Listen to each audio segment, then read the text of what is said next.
प्रभु ने आज सुबह के समय में अपने चरणों में हमें इकट्ठा किया है कि हम परमेश्वर के वचनों को सीख सके। आइए हम प्रभु के वचन से पढ़ लें। रोमियो की पत्री 1 अध्याय 21 वचन। Romans chapter 1 verse 21।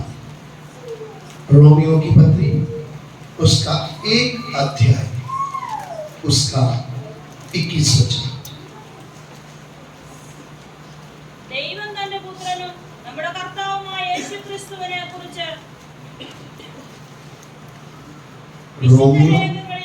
रोमियो 1 का 21 रोमन्स 1:21।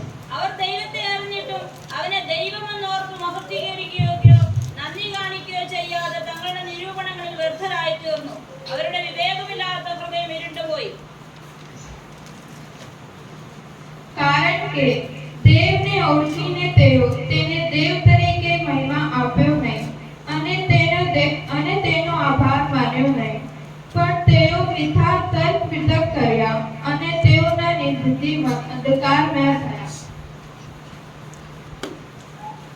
इस कारण भी परमेश्वर को जानने पर भी उन्होंने परमेश्वर के योग्य बड़ाई और धन्यवाद ना किया, परंतु व्यर्थ विचार करने लगे, यहाँ तक कि उनका निर्बुद्धि मन अंधेरा हो गया.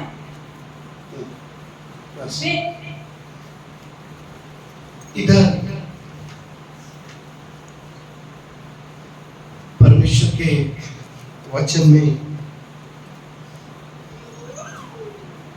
लिखा है, उन्होंने परमेश्वर को जाना,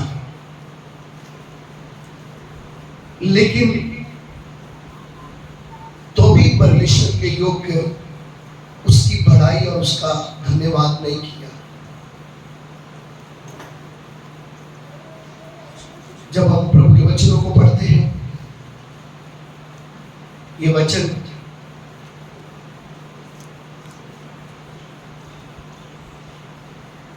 जब हम समझते हैं कि मनुष्य जाति को परमेश्वर क्या संदेश देता है, परमेश्वर को जानना और परमेश्वर के योग्य उसकी बड़ाई करना, यानी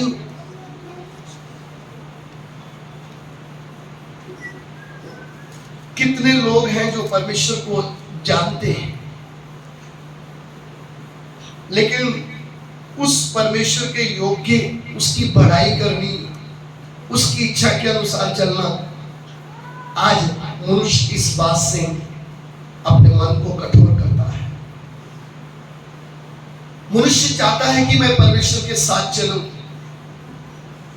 लेकिन मैं मेरी इच्छाओं को पूरा करके चलूं, या परमेश्वर मेरी इच्छाओं को पूरा करने में मेरी सहायता करे। ऐसी सोच रखने वाले लोग मसीह जीवन में या परमेश्वर को जानने पर भी परमेश्वर के किसी काम में नहीं आते हैं। परमेश्वर मनुष्य से चाहता क्या है, परमेश्वर को मनुष्य से क्या चाहिए? परमेश्वर ने मनुष्य को अपनी भक्ति करने के लिए नहीं बनाया। परमेश्वर ने मनुष्य को अपना गुलाम करके नहीं बनाया। आप जब परमेश्वर के वचन को पढ़ेंगे, कितने लोग ये सोचते हैं कि उनकी सोच ये है कि परमेश्वर अकेला था, उसको अकेले को मन नहीं लग रहा था, इसलिए उसने मनुष्य बना दिया और मनुष्य को उंगली पे नचा रहा है और खुद तमाशा देख रहा है। ये उन मूर्ख लोगों की सोच है जिनको परमेश्वर की योजनाओं के बारे में कुछ भी मालूम नहीं। जब हम परमेश्वर के वचन को पढ़ते हैं, परमेश्वर ने सृष्टि की रचना की, स्वर्गदूतों को भी बनाया,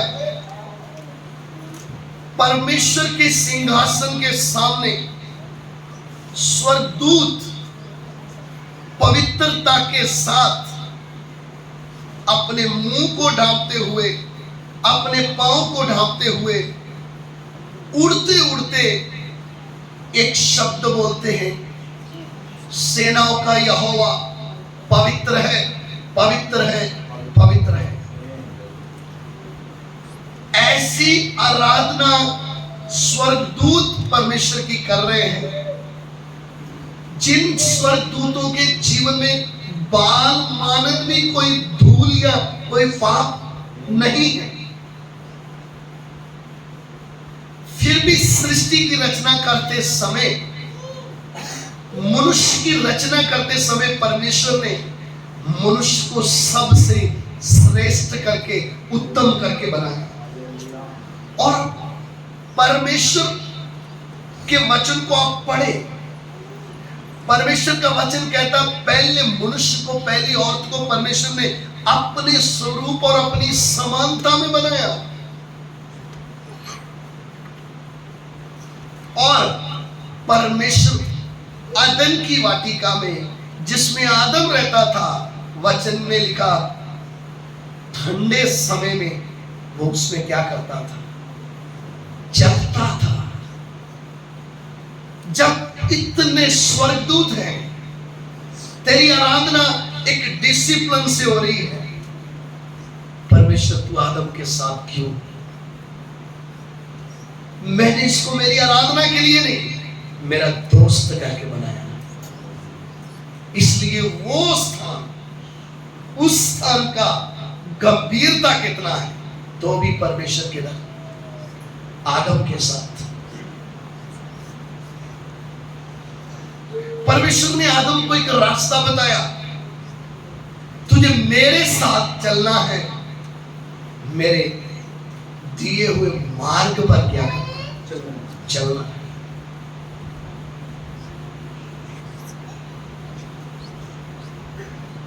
परमेश्वर मनुष्य के साथ रहना चाहता है, ये एक बड़ी बात है। बेशक हम कभी कभी इस बात की गंभीरता को नहीं समझते हैं, हम कभी कभी ऐसा जीवन जीते हैं जैसे एक अन्य जाति होता है। परमेश्वर का वचन मनुष्य तेरे साथ रहने के लिए, मैं तेरे साथ रहकर मेरे मार्ग तुझे बताऊंगा और तू मेरे साथ चल सके, क्योंकि वो अपने बारे में आपको नहीं बताएगा, इधर उधर से कोई आपको बता नहीं, आप समझ नहीं पाएंगे, आप भूल भुलैये में पड़ जाएंगे। आज दुनिया की भक्ति कैसी है, तुम इधर जाओ, उधर जाओ, इधर करो, ऐसा करो, वैसा करो, इसलिए कुछ समझ में आता, सब कुछ करने के बाद भी खाली हाथ, मन में शांति नहीं, छुटकारा नहीं। लेकिन जब बनाने वाला आपको खुद के बारे में बताएगा, मैं ऐसा हूं, मुझे ये अच्छा लगता है, तब मनुष्य चल पाएगा।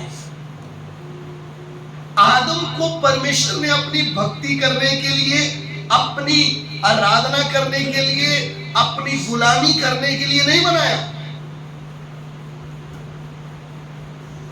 तू मेरा दोस्त बनकर चल, लेकिन तुझ में और मुझ में एक फर्क है, मैं सृष्टि करता हूं, तू मेरी सृष्टि है। तुझे मेरे साथ चलना है तो मेरे दिए हुए मार्गों के ऊपर क्या करना है? चलना है। मार्ग पर चलने के लिए क्या दिया है? परमेश्वर अपने वचन को देता है। इसलिए वचन में लिखा है, तेरा वचन मेरे मार्ग का उजियाला और मेरे पांव के लिए दीपक और मेरे मार्ग का क्या है? समझ में आ रहा है? तेरा वचन मेरे पांव के लिए दीपक और मेरे मार्ग के लिए क्या है? उजियाला है। हमेशा ध्यान रखना है, मैं जिस मार्ग में चल रहा हूं उस मार्ग में एक उजाला आपके साथ होना चाहिए। वो उजाला आपको बताएगा, वो रोशनी आपको बताएगी आपका मार्ग कैसा है। क्योंकि हमारे मार्ग अंधकार के मार्ग नहीं है, हमने उसको जाना है। कुछ समझ में आ रहा है? परमेश्वर को जानना एक बहुत बड़ा सौभाग्य है। जरा सोच कर देखिए, परमेश्वर कहां रहता है? कभी इस बात के ऊपर ध्यान दीजिए। तीसरे स्वर्ग में विराजमान है वो। और यशायाह बोलता है स्वर्ग उसका क्या है और पृथ्वी उसके पांव रखने की। ऐसे परमेश्वर को हम कैसे जान सकते हैं? हम क्या जान सकते हैं? सिर्फ हमारे पड़ोसी को जान सकते हैं, हमारे रिश्तेदारों को जान सकते हैं, हम जिस मोहल्ले में रहते उसको जान सकते हैं, वो भी उतने लोगों को जितने को आप मिले। आप फ्लैट में रहेंगे तो कितने आपके पड़ोस में होंगे जिनको आप जान नहीं सकते। आप सोचिए, आप मनुष्य होकर मनुष्य को नहीं जान सके, जो तीसरे सिंहासन, तीसरे स्वर्ग पर, जिसको मनुष्य अपनी कोशिशों से पा नहीं सकता है। समझ में आ रहा है? स्पेस में जाने वाले क्या बोलते हैं? हमने पूरा घूम के देख लिया, कौन नहीं है? क्योंकि बुद्धि खराब है। पढ़ तो गए हैं, लेकिन अभी भी एक ढक्कन खुलना क्या है बाकी है। साइंस का ढक्कन खुल गया, बायोग्राफी का खुल गया, सारे ढक्कन क्या खोल लिए, पढ़ लिख के खोल लिए, लेकिन एक ढक्कन क्या है? वो कौन सा है? वो कौन सा है? तेरे वचनों के खुलने से क्या होता है? अभी तक वो प्रकाश आपके ऊपर चमका ही, इसलिए आपको दिखाई नहीं दिया है, इसलिए आपको वो अनुभव, जिस दिन वो प्रकाश चमकेगा आपको स्पेस पे जाने की जरूरत नहीं है। आप बंद कमरे में बैठेंगे, आप उसको अनुभव करेंगे। यही मेरा सृष्टिकर्ता है। हालेलुया। इसलिए परमेश्वर के वचन को अच्छी तरह समझना है। आपको स्पेस में जाने के लिए कितने यंत्र चाहिए, कितनी पढ़ाई चाहिए, कितने स्विच, ध्यान से स्विच, ये नहीं दबाना, वो नहीं दबाना, उल्टा दबा दिया तो ऊपर जाने की बजाय ऊपर से किधर आ जाएगा। ये आपकी बुद्धि से बना हुआ काम है। और आप किसको चैलेंज कर रहे हैं? और कितनों ने किया ऊपर से किधर भी आ गए, मिट्टी में मिल गए, आत्मा नष्ट हो गया, नरक में तरफ। इसलिए परमेश्वर का ज्ञान, परमेश्वर को जान लेना ही हमारे जीवन का सबसे बड़ा क्या है। इसलिए परमेश्वर का वचन क्या कहता है? बुद्धिमान अपनी बुद्धि पर क्या ना करे, इस बात के ऊपर घमंड न करे कि मैं क्या हूं। घमंड करना है तो एक ही बात पर करे, मैं परमेश्वर को क्या करता हूं, मैं उसको जानता हूं। मेरे जीवन में घमंड करने के लिए क्या है? मैं मेरे सृष्टिकर्ता को जानता हूं। हालेलुया। इसलिए परमेश्वर को जानना है तो अगर परमेश्वर ही खुद मुझे अपने बारे में ना बताए तो मैं कभी उसको जान नहीं, तो मैं ढूंढता रहूं, कभी किधर कभी किधर कभी किधर, जैसे आज दुनिया कर रही है। लेकिन मेरे जीवन का सबसे बड़ा सौभाग्य, आज सुबह के समय में जब हम उसके चरणों में आए, मेरे जीवन का सबसे बड़ा सौभाग्य, मैंने उसे जाना है। उसे किसे? जो वास्तव में क्या है? ईश्वर है। हालेलुया। जो वास्तव में क्या है? ईश्वर है। मैंने उसको जाना है। समझ में आया? हमारे पास ये चाइना मोबाइल की तरह नहीं है कि 1500 का है, 1500 का है, बाद में 300 में देके चले जाएंगे। वो क्या बोलता है? मैं जो हूं सो हूं, मेरे तुल्य और कोई हो, मेरे पहले कोई ईश्वर नहीं था, मेरे बाद में भी और कोई होगा, हमने उसको जाना।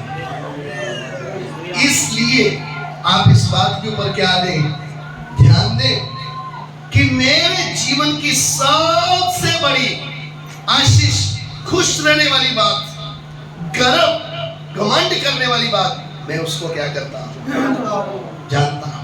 और आप जब परमेश्वर को जानते हैं तो सबसे पहले आपका चाल ही क्या हो जाएगा, आपको चिंता करने की जरूरत, आपको निराश होने की जरूरत नहीं होगी।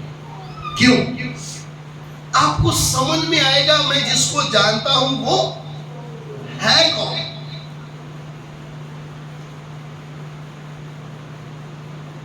फिर आप अपना बटवा खोलकर बार बार नहीं देखोगे, इतने ही रह गए, इतने ही रह गए। समझ में है? बार बार मोबाइल चेक करके कितना बैलेंस रह गया, उड़ता ही जा रहा है। समझ में आ रहा है? अगर हम उसको जानते हैं तो हमारा जीवन क्या होगा, ऐसा ही होगा कि लोग हमें देखकर बोले आप किसके पीछे चल रहे। कभी आपको निराश देखा? नहीं। हमने आपको कभी क्या नहीं देखा, परेशान। परेशान समझते?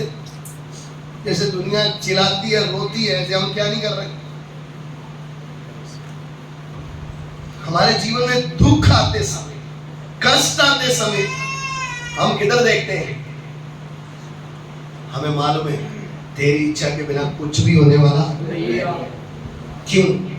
38 साल से एक व्यक्ति किधर पड़ा था, लेकिन मरा। समझ में आ रहा है? हालेलुया। प्रभु को जानने का मतलब क्या है? हमें 5 दिन बुखार चढ़ जाए तो विश्वासी क्या बोलते हैं, पास्टर जी मेरे ऊपर अजूब वाला क्या आ गया है, अयूब का कष्ट मेरे ऊपर आ गया है। 5 दिन क्या चढ़ जाए खाली, किसके साथ तुलना करने लग जाते हैं? एक फोड़ा निकला है ना तो आप सो के दिखाना मुझे, सारे घर वालों का उथल पुथल कर देंगे कि मैं खुद नहीं सो रहा हूं तो तुम कैसे सो रहे हो। समझ में आ रहा है? एक फोड़ा, एक गुमड़ा निकला है तो हमारी हालत क्या होती है, सिर से लेकर एड़ी तक, पांव तक क्या निकले हुए। कुछ समझ में आ रहा है आपको?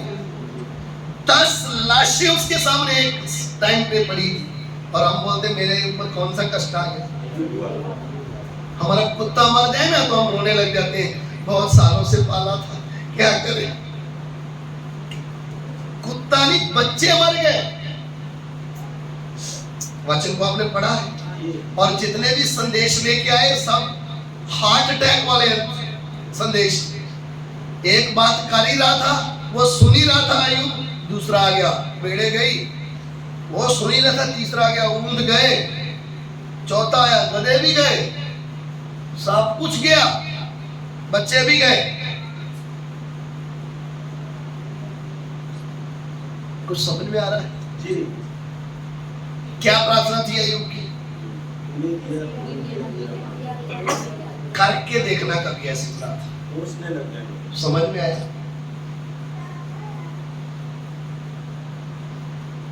प्रभु तूने दिया, बोलना पढ़ना आसान है, इसको पढ़ना क्या है, आसान है। बोल के देखो जरा, प्रैक्टिकली। कई बार बातों बातों में क्या करते हैं, बहुत कुछ आसमान में भी घूमाते हैं, पूरी दुनिया भी घूम के किधर बैठ जाते हैं अपने खाटले में फिर आके, सिर्फ बातों में, प्रैक्टिकली कुछ भी नहीं। परमेश्वर को जानना बोले तो मुझे समझ में आना है मैंने किसके ऊपर क्या किया है और वो मेरे से चाहता, यह बड़ी बात। उदाहरण, मैंने एक भाई से बोला कि मेरे को ये वस्तु चाहिए, हो सकता है उसकी कीमत 50 रुपए की, लेकिन आप 200, 300, 400, 500, 1000 सारी वस्तुएं लाके किधर रख दी मेरे टेबल में, लेकिन जो मैं चाहता था वो आप लेकर ये सारी चीजें मेरे लिए क्या है? वेस्ट है। ध्यान दें इस पर। हम आराधना करें, प्रार्थना करें, चंदे के डब्बे में पैसा डालें, कुछ भी करें, जब मैं उसको जानता हूं, वचन हमने पढ़ा, उन्होंने परमेश्वर को जान तो लिया, तो भी परमेश्वर के योग्य उसका धन्यवाद और उसकी बड़ाई। आप अच्छी तरह, गंभीर विषय है ये। एक विश्वासी जब परमेश्वर को जानता है, उसके जीवन का सबसे मुख्य काम, परमेश्वर मेरे से चाहता क्या है, वो मैं उसकी इच्छा को क्या करूं, पूरा करूं। अगर वो मेरे से खुश नहीं है, अगर मैं उसके योग्य बलिदान ही नहीं चढ़ा पाया, परमेश्वर के योग्य बलिदान क्या है? परमेश्वर क्या चाहता है हमसे?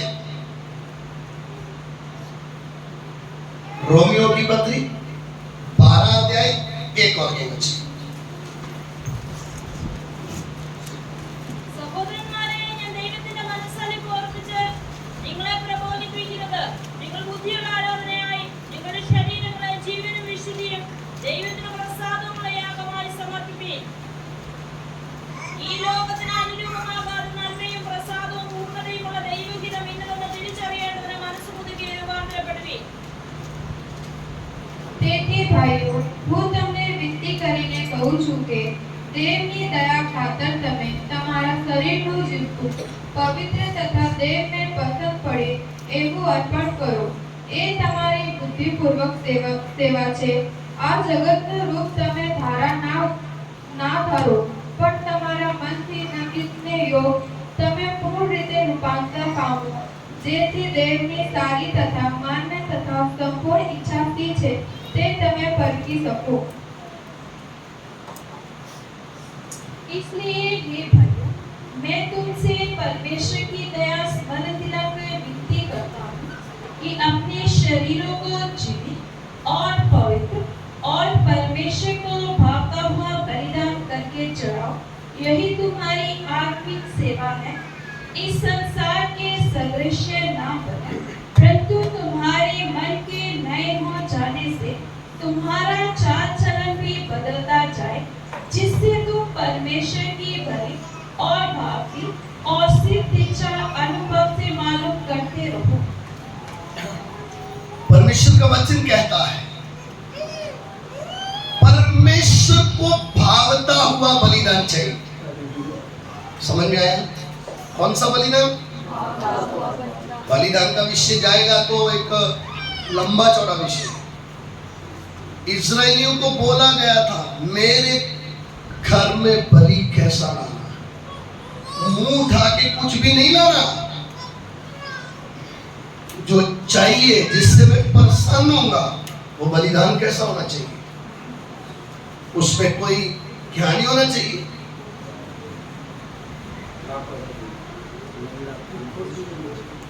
वो बलि में कोई दोष होना नहीं चाहिए, वो एकदम क्या होना चाहिए, हष्ट पुष्ट होना चाहिए. सबसे उत्तम जो आपकी नजर में है उसको किधर लेके आना है? मेरे लिए बलिदान करने के लिए. इधर हमारे शरीरों को जीवता परमेश्वर को क्या चढ़ाना है? शरीरों को बोलने का मतलब उसका अर्थ समझना है. हमारी इच्छाएं जो हमारे खुद के लिए जीने के लिए हमें विवश करती है, जो हमें परमेश्वर के वचन से क्या ले जाती है, बाहर ले जाती है, उनको बलिदान करना है. समझ में आ रहा है? किसको बलिदान करना है? हर वो इच्छाओं को, हर वो कामनाओं को, अभिलाषाओं को जो हमें परमेश्वर की इच्छा पूरी करने से क्या करती है, रोकती है, उनको किधर चढ़ाना है? क्या करना है? बलि चढ़ाना है. बलि चढ़ाने का मतलब वचन की तलवार चलाकर क्या करना है, जो हमारी इच्छाएं मांगती उसको पूरा, क्योंकि हमारा प्राण इस बात में खुश रहता है कि कभी ये खा लिया, कभी ये पा लिया, कभी इधर चले गए, कभी उधर चले गए, कभी इसके सब कामों में व्यस्त रखेगा। एक ही काम निकलना, किसकी इच्छा पूरी नहीं होनी चाहिए? परमेश्वर की इच्छा पूरी। इसलिए आज कितने लोग हैं जिन्होंने परमेश्वर को जाना। ध्यान से समझना इस बात को। किसको जाना? उन्होंने परमेश्वर को जाना है, लेकिन परमेश्वर के योग्य उनका जीवन नहीं है। वो आज सिर्फ इधर सहमत हो गई, सीमित रह गए कि मैंने परमेश्वर को जाना है, लेकिन उनके जीवन से परमेश्वर दुखी है। उनका जीवन परमेश्वर के किसी काम में नहीं आया।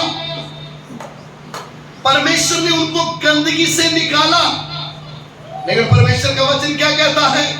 तुम्हारा चाल चलन क्या होता जाए? नया होता जाए।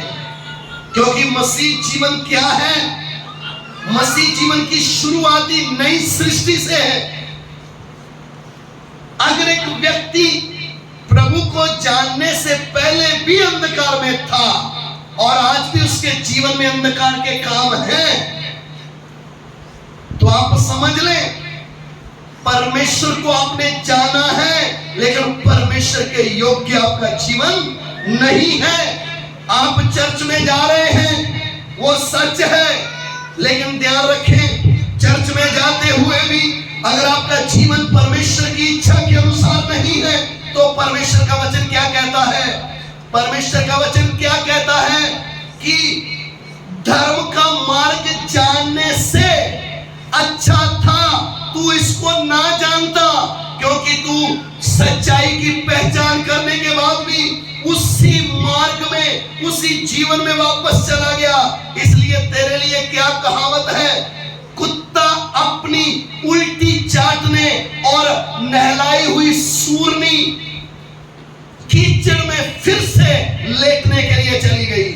परमेश्वर का वचन प्रभु यीशु कहते हैं, पवित्र वस्तु कुत्तों के सामने मत डालो। ये कुत्ते कौन है? ये वो हैं जिन्होंने परमेश्वर को जाना, लेकिन परमेश्वर के योग्य उनका जीवन नहीं है। ये सुअर कौन है? हर वो विश्वासी है जो व्यभिचार से निकला, चोरी से निकला, नशे से निकला, लेकिन फिर भी उसको जानने के बाद आज फिर से व्यभिचार में फंसा है, आज फिर से चोरी में फंसा है, आज फिर से नशे में फंसा है। उसका जीवन परमेश्वर के योग्य नहीं है।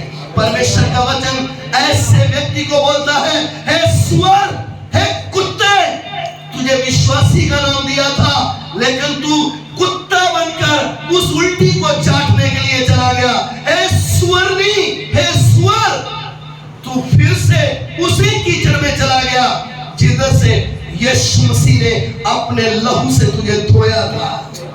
परमेश्वर को जानने का मतलब क्या है? हमने उसको जाना है जिसके हर एक वचन पवित्रता से लिखे गए हैं, उसके एक एक मार्ग पवित्र है।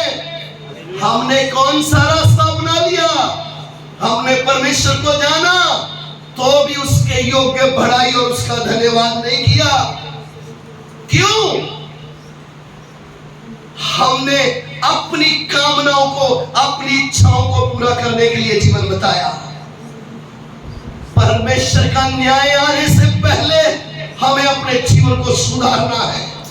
इससे पहले कि भस्म करने वाली आग हमारे इर्द गिर्द घूमने लगे, इससे पहले कि हमारा अस्तित्व वो खत्म कर दे, इससे पहले कि हमारी पीढ़ियां उसके न्याय के नीचे आ जाए, अपने जीवन को सुधारना होगा। पाप हमें परमेश्वर का दुश्मन बनाता है, पाप हमें नरक की ओर खींच के लेके जाता है। परमेश्वर ने इतना बड़ा बलिदान प्रभु यीशु मसीह ने क्रूस के ऊपर क्यों दिया? ताकि मैं उस गंदगी से निकल पाऊं, ताकि मैं उस गंदगी से छूट पाऊं जहां से मैं खुद नहीं छूट सकता था, मेरा समाज मुझे छुड़ा नहीं सकता था, मेरे रिश्तेदार मुझे छुड़ा नहीं सकते थे। ओ परमेश्वर का धन्यवाद, जिसके अनुग्रह से उसने मुझे उस गंदगी से निकाला है। लेकिन आज दुख की बात क्या है? एक विश्वासी उसी कीचड़ की ओर वापस क्यों जा रहा है?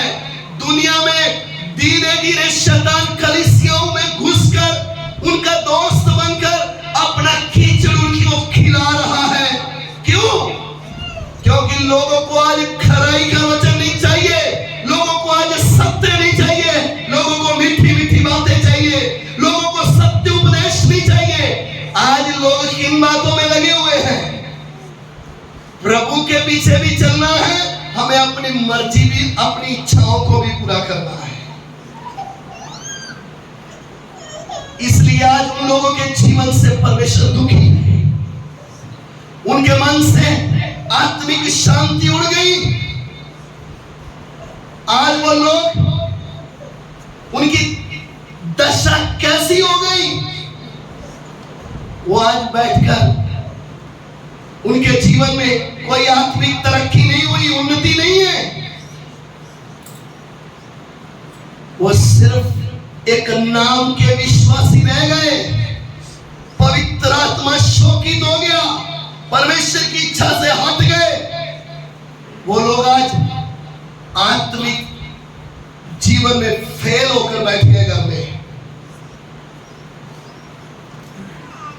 चर्च में भी जाते होंगे, एक मरा हुआ जीवन लेकर जा रहे हैं। क्यों? क्योंकि उनके जीवन से परमेश्वर दुखी हो गया। शारीरिक तरक्की की होगी, हो सकता छोटी नौकरी थी, बड़ी मिल गई होगी। हो सकता पहले 20,000 सैलरी थी, अभी 50 हो गई होगी। पहले छोटा घर था, अभी बड़ा है।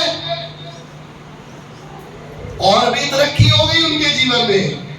जैसे लोग फिल्में बनाते हैं और वो एक डायरेक्टर होता है, अभी शैतान ने इनको अपना डायरेक्टर बना लिया है। ये भी घर बैठे बैठे अब फिल्म बना रहे हैं। किसकी फिल्म बना रहे हैं? अपने घर में बैठकर ये विश्वासी ऐसा है, वो सेवक ऐसा है, ये विश्वासी बहन ऐसी है, ये भाई ऐसा है, ये चर्च ऐसा है, वो चर्च ऐसा है। ये फ्री में डायरेक्टर बने हुए हैं। इनके जीवन में तरक्की हो गई। अब इनके जीवन में आत्मिक बात कुछ नहीं मिलेगी। ये सिर्फ उंगली करते रह जाएंगे लोगों को। एक दिन मसीह के न्याय के सिंहासन में आपको जवाब देना होगा। परमेश्वर का वचन कहता है, हर एक व्यक्ति जो अपने मुंह से अकारत बात निकालता है, परमेश्वर उसका न्याय करेगा। आपके जीवन में कभी आप मसीह जीवन में आगे नहीं बढ़ पाओगे। आपने कभी किसी को गवाही नहीं दी, आपके द्वारा कोई आत्मा में उद्धार नहीं पाया, आपके द्वारा आपने उपवास छोड़ दिए, आपको कोई रोकने टोकने वाला है नहीं। ऐसी दशा क्यों हो गई? परमेश्वर को आपने जाना था, तो भी उसके योग्य आपका जीवन बनाकर नहीं रखा। मसीह जीवन क्या है? मेरी मर्जी से चलने वाला जीवन नहीं है। मेरे जीवन में परमेश्वर की इच्छा पूरी हो, मेरे जीवन में मेरे बनाने वाले की इच्छा पूरी हो, वो है जीवन। परमेश्वर का वचन क्या कहता है? जब तुमने परमेश्वर को जान लिया और परमेश्वर ने भी तुम्हें जान लिया, आप उन पुरानी नकम्मी वस्तुओं बातों की ओर क्यों फिरते जा रहे हो? जो बातें छोड़कर आगे आप जीवन में, वो क्यों? क्योंकि परमेश्वर को जाना तो है, लेकिन उसके योग्य मेरा जीवन नहीं बना। क्योंकि मेरे जीवन में कचरा चल रहा है। शैतान ने मेरे शरीर को, मेरे प्राण को अपना गड़ाउन बना के इस्तेमाल किया है। इसलिए संसारिक बातें, बेशर्मी की बातें, पाप की बातें कितनी भी पूछ लो, फोन में भी करते हैं, जब आमने सामने मौका मिले तब भी करते हैं। आप सोचते आपको कोई नहीं देख रहा। जिसने आपको बनाया है वो आपको हर समय देखता है। आपका फोन आपको नरक की आग में ले जाएगा। आपका फोन आपको परमेश्वर का दुश्मन बनाएगा यदि आप इस फोन को पाप के लिए इस्तेमाल करते हैं। तो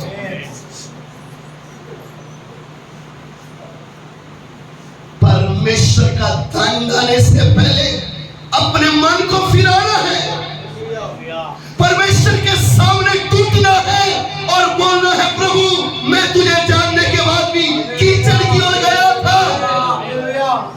पवित्र आत्मा की ये चेतावनी है।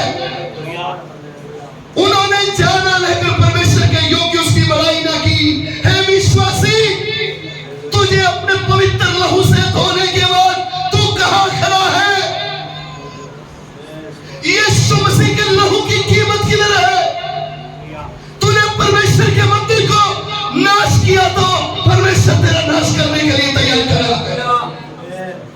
परमेश्वर का दंड आने से पहले अपने जीवन को सुधारना है। पवित्र आत्मा की आवाज है,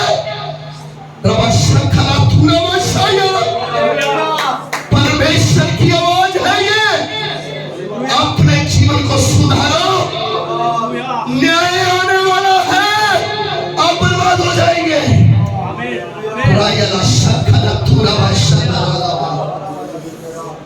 उन्होंने परमेश्वर को जाना, परमेश्वर के योग्य उनका जीवन नहीं था। उसके आगे लिखा है, परमेश्वर ने उनको नीच कामनाओं में छोड़ दिया, एक दुष्ट आत्मा के वश में डाल दिया। परमेश्वर की उपस्थिति से हटने के बाद एक दुष्ट आत्मा को जलाने के लिए तैयार खड़ा है। चर्च में आओगे, सब कुछ करोगे, लेकिन भस्म करने वाली आग आपका न्याय करने जा रही है। यह चेतावनी है, कोई मजाक में ना ले। आंखें बंद करें, प्रार्थना में जाएं, अपने आप को शुद्ध कर ले। कोई भी ऐसा व्यक्ति इधर खड़ा है, बैठा है, माइसी खाने में हरी लहरी सब